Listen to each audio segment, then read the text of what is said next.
犯罪行為除咗會引致刑事責任之外，往往亦都可能衍生民事賠償嘅義務。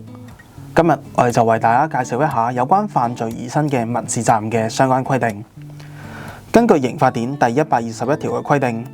因犯罪所生的損失及損害嘅賠償由民法規範之。例如，甲喺揸車嘅時候唔小心撞到月，構成過失傷人罪，最終被法院判處1年嘅徒刑。咁呢1年徒刑就屬於甲因為佢嘅犯罪行為而需要承擔嘅刑事責任。然而乙因為今次事故受傷需要接受治療，同時佢因為受傷無法工作而喪失薪金同埋其他福利，合計財產損失係10萬蚊。咁呢10萬蚊嘅損失就屬於民事責任嘅範疇，因此係需要按照民法規定去處理嘅。根據民法嘅相關規定，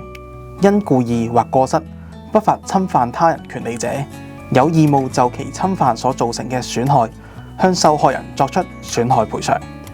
因此，甲係需要就其過失行為對乙承擔民事賠償嘅義務嘅。